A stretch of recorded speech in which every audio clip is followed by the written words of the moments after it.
What's up, everybody? Welcome into the Fantasy Football Last Call. I'm your host, Dylan Clemons, and it's just me tonight, guys. Michael Plant's in the background producing, and he might say hey, pop in and say hey here and there, but his computer's struggling, so we're having some technical difficulties with him. So unfortunately, it's just me. You guys have to listen to me tonight.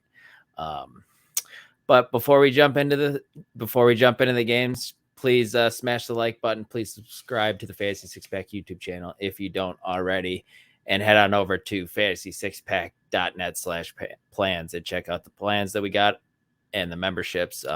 Go ahead and you can join the Discord. We have a ton of fun over there. You can ask us any questions you want.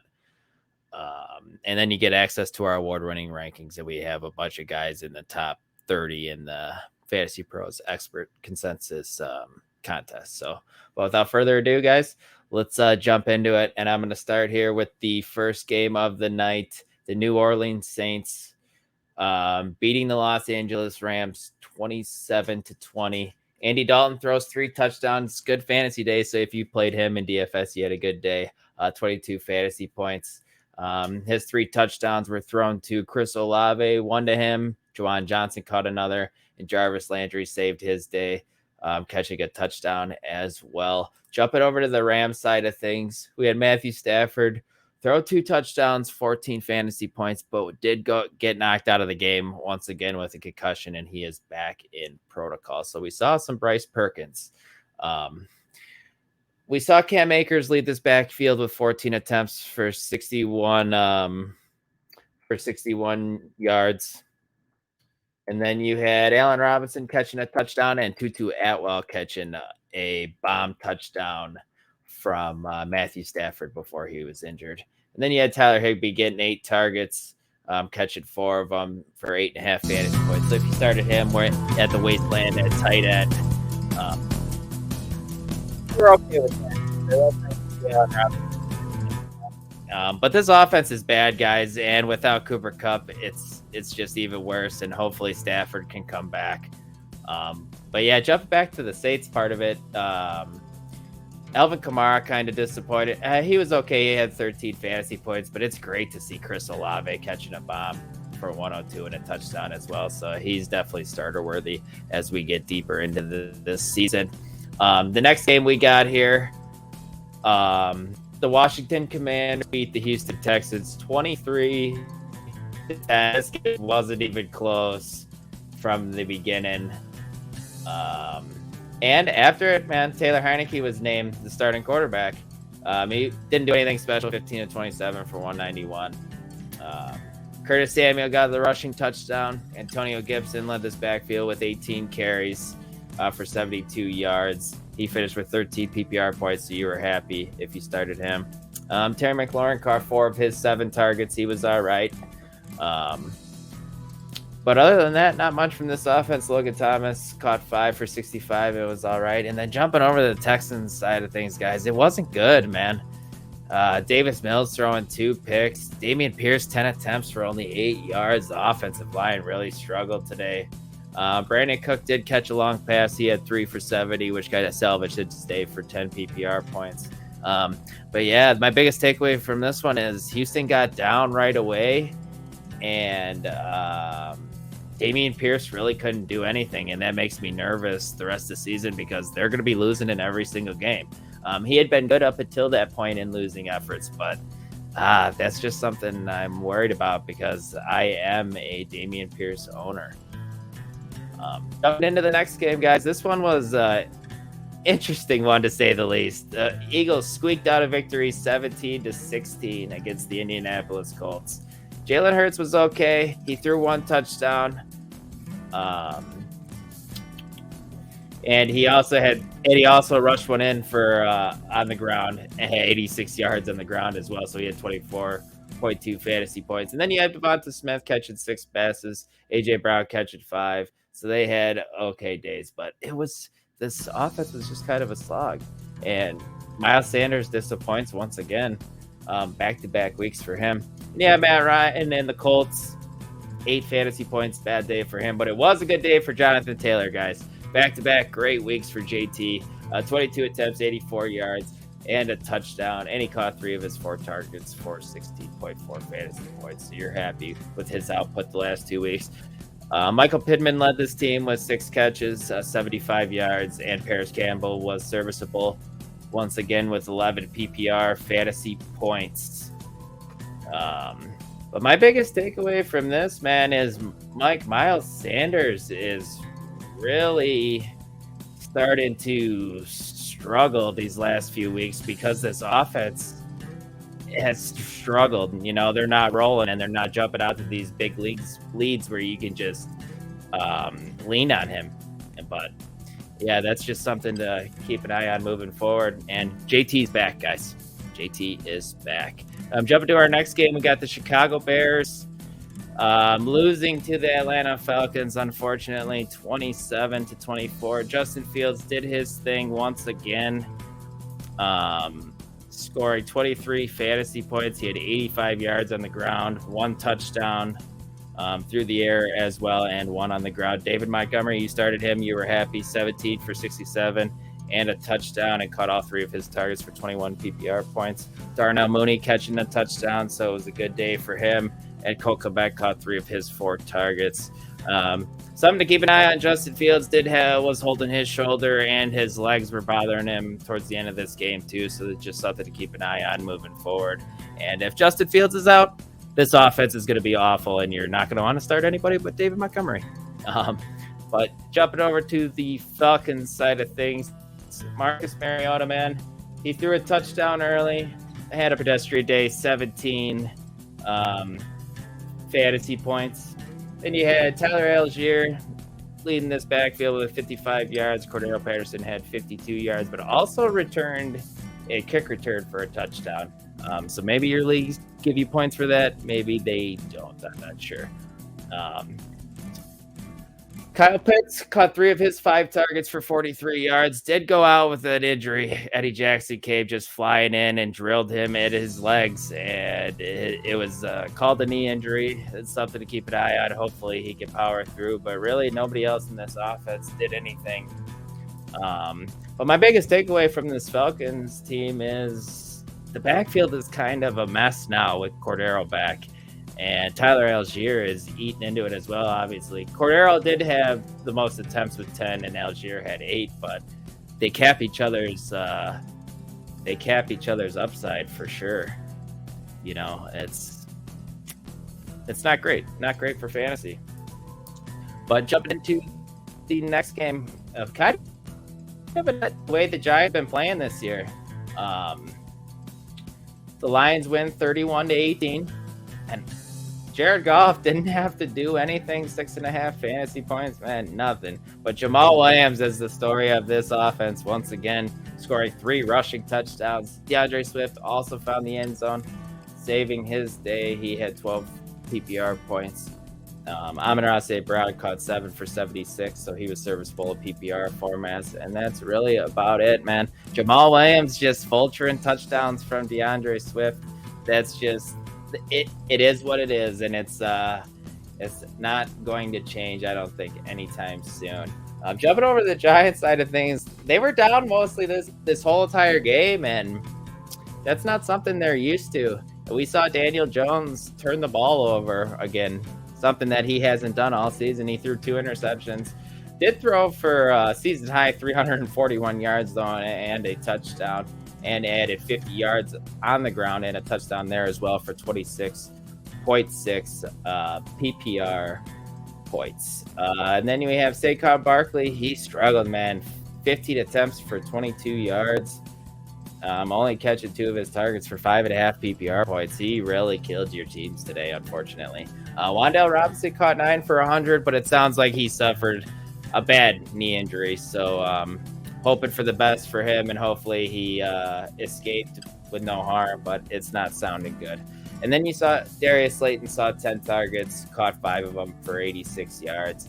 But my biggest takeaway here is, you know, Daniel Jones could still chuck it a little bit if they get down. They just haven't been down this whole time. But obviously with his weapons just keep dissipating, and if Wandell's out for any period of time, I guess it's Darius Slayton to the moon. He saw 10 targets again, so he might stay fantasy relevant here, which I guess is a positive.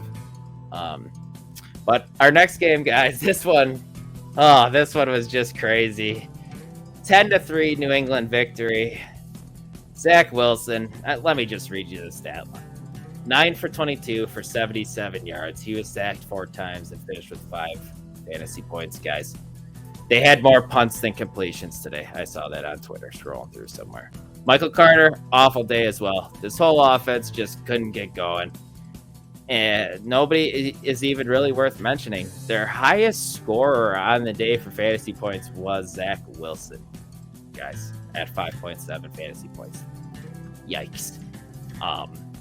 Jumping to the Patriots side of things, it really wasn't much better here. Mac Jones had 10 fantasy points, was sacked 6 times. Damian Harris was really efficient on the ground, averaging 8.1 yards per attempt for 65 yards.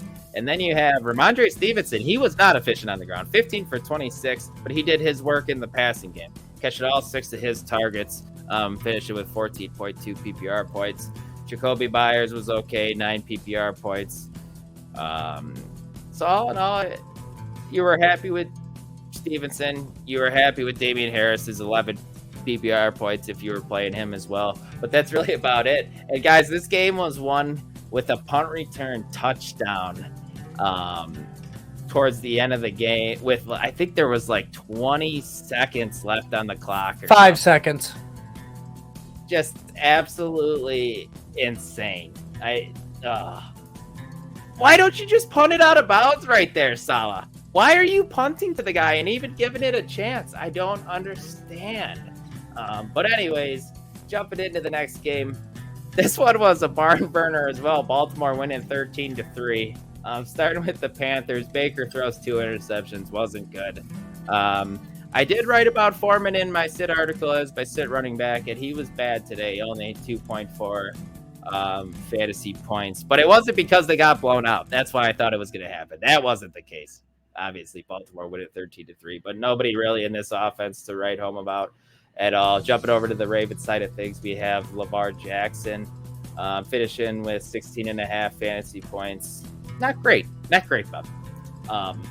And got Kenny Drake, who struggled. I mean, he was okay, 10 for 46. He just didn't get the attempts that we thought he would. Justice Hill ate into him a little bit. And just wasn't the ceiling day, and he didn't find the end zone, so that always hurts.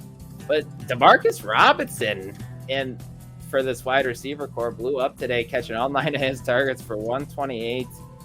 Mark Andrews caught 6 for 63, so he was solid as well. Demarcus Robinson, wide receiver 1 in this offense the rest of the season? I don't know. I'm curious to see if he's going to be in some people's waiver wire articles this week. Our next game here, we got the Buffalo Bills taking on the Cleveland Browns in Detroit because of the wild snowstorm in Buffalo. Buffalo wins 31-23. The Bills offense, man, it wasn't a super highly functional offense today. 12 fantasy points for Josh Allen. Devin Singletary finds the end zone once again, finishing with 17.7 PPR points. So you were happy with that. But James Cook, 11 attempts for 86 yards. Didn't catch any of his targets, but 8.6 PPR points. They're working him in a little bit. They starting to trust him a little bit more. So that's something to keep an eye on, and maybe as we get deeper into the season, maybe worth roster spot perhaps. And you have Dawson Knox catching 7 of his targets for 70 yards. Gabe Davis was okay, 11 PPR points. Diggs did catch Josh Allen's touchdown for 14.8 PPR points. Jumping over to the Browns side of things, Jacoby Brissett, if you started him anywhere, 26 fantasy points. Nick Chubb had a bad day today, only 9 PPR points. Amari Cooper was the big winner here with 31 PPR points. Donovan Peoples-Jones, Mike, we were in on him, and he caught a touchdown late to save his day, so he was solid with 17 PPR points, so you'll take that any day. But jumping into our next game, our late afternoon game, we got the Las Vegas Raiders beating Denver again, 22-16. Derek Carr throwing a late touchdown to Devontae Adams. I shouldn't say late; it was overtime actually.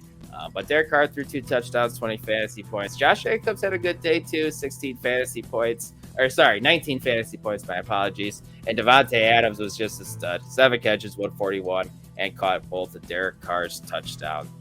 Going over to the Broncos, man, Russ didn't hit today. I thought he was going to. He just didn't do it, unfortunately.